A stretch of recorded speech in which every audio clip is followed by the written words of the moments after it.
What if the person you believe yourself to be, your values, your choices, your sense of reason, is not something you built? What if it was built for you? That question isn't philosophical. It is psychological. And the answer, backed by decades of cognitive science and behavioral research, is more unsettling than most people are prepared to accept. This is not a video about motivation in the conventional sense. There will be no empty encouragement here. What you are about to hear are 7 facts about human nature. Facts that are uncomfortable precisely because they are true. And the only way out is through. Fact number 1. You are not rational. You are rationalizing. Neuroscientist Benjamin Libet's landmark research revealed something that should have changed everything. Your brain initiates action several hundred milliseconds before you become consciously aware of deciding. You do not think, then act. You act, and then your conscious mind constructs a story explaining why. This means the inner voice you trust as your rational guide is, in most cases, a narrator arriving after the scene has already been written. Every justification, every carefully explained choice, every argument you have made defending your position, most of it is post-decision theater. The discomfort in accepting this is real. But so is the freedom it unlocks, because if your rationalizations have been driving you in the wrong direction, awareness gives you the power to intervene. Fact number 2. Your beliefs were chosen for you. Confirmation bias is not a flaw in weak minds.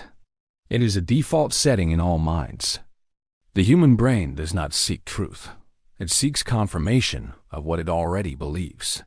It filters incoming information, elevates what agrees with its existing framework, and quietly discards what challenges it. Your deepest convictions about success, about people, about what you deserve, were largely formed before you had the cognitive tools to question them. Environment did not merely influence your beliefs. In most cases, environment is your belief system, wearing the costume of personal conclusion. The most dangerous idea a person can carry is one they mistake for their own. Fact number 3. You fear loss far more than you desire gain.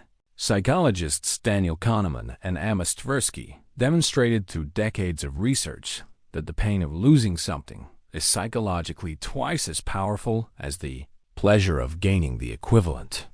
This is loss aversion, and it silently governs careers, relationships, and life trajectories. People remain in jobs that diminish them because leaving feels riskier than staying. They hold on to identities that no longer serve them because the loss of familiarity registers as genuine threat. What presents itself as caution is often paralysis in professional clothing. Fact number 4. Most of your daily behavior runs on autopilot. Research in behavioral psychology consistently suggests that the vast majority of daily human action, some estimates reaching as high as 95%, is governed not by conscious deliberate choice, but by ingrained habit loops and subconscious behavioral scripts written years, sometimes decades, earlier. You are not navigating your day. In most moments, your day is navigating you.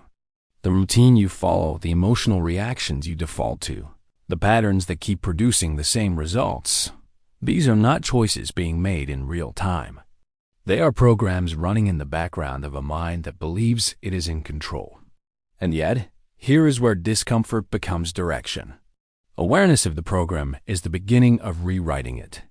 The architecture was hidden. Now it is visible. And what can be seen can be changed. Fact number 5. You need other people far more than your ego will ever admit.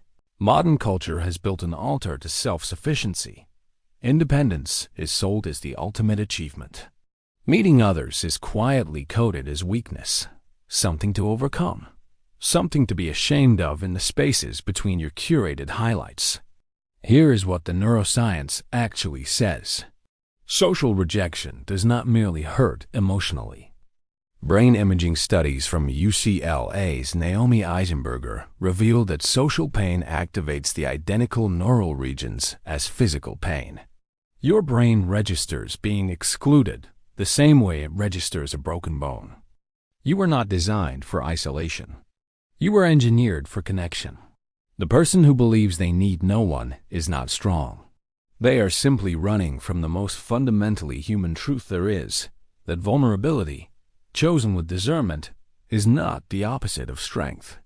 It is strength, expressed honestly, without performance. The most resilient people in history were not solitary. They were deeply, deliberately connected. Fact number 6, your memory is not a record. It is a rewrite. Every time you recall a memory, you are not retrieving a file. You are reconstructing it. And in that reconstruction, your current emotional state, your existing beliefs, and your need for a coherent self-narrative all quietly edit the original event. Cognitive psychologist Elizabeth Loftus spent a career proving that human memory is not a camera. It is a screenwriter with an agenda. What this means is profoundly uncomfortable. The story you have been telling yourself about who you are, what happened to you, and why you became this way. Significant portions of it have been revised, not by dishonesty, by the very nature of how memory operates. The version of your past that has been limiting your present may be a story, not a fact. This is not permission to dismiss your experiences. It is an invitation to stop letting a reconstructed narrative have absolute authority over a future that has not been written yet. Your past does not have editorial control over your next chapter, unless you keep handing it the pen. Fact number 7. You are most likely chasing a life you never actually chose. Harvard psychologist Daniel Gilbert introduced the concept of the arrival fallacy, the deeply embedded belief that once we achieve the goal, we will finally feel complete. The promotion, the relationship, the number in the bank account, the body, the approval. And yet, study after study confirms the same devastating pattern.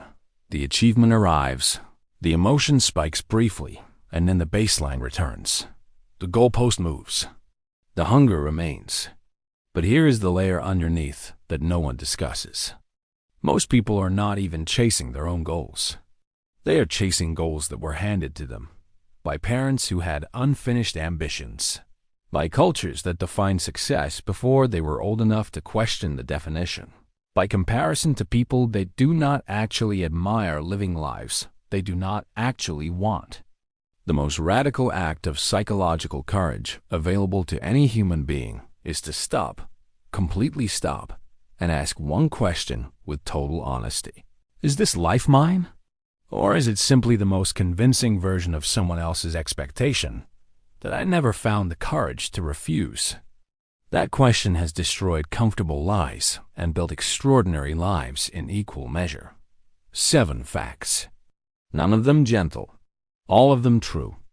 You rationalize instead of reason. Your beliefs were inherited before they were chosen. You fear loss more than you pursue gain.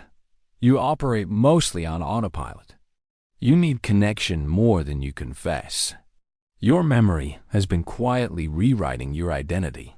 And the life you are working so hard to achieve, you may have never actually selected it. These are not indictments. They are invitations. Because the only difference between a person destroyed by these truths and a person transformed by them is a single variable: the willingness to look directly at what is uncomfortable and choose differently anyway. Awareness alone changes nothing, but awareness acted upon changes everything. And so, before you close this video and return to the comfortable rhythm of your day, before the autopilot switches back on and the reconstructed memories resume their quiet authority, we leave you with one question, not rhetorical, not decorative, real. Of the 7 truths you just heard, which one has been silently running your life the longest? And what would genuinely change if you stopped letting it? Write it down. Sit with it. Because the most significant turning points in human life rarely arrive as dramatic events. Most of the time, they arrive as an honest answer to an uncomfortable question.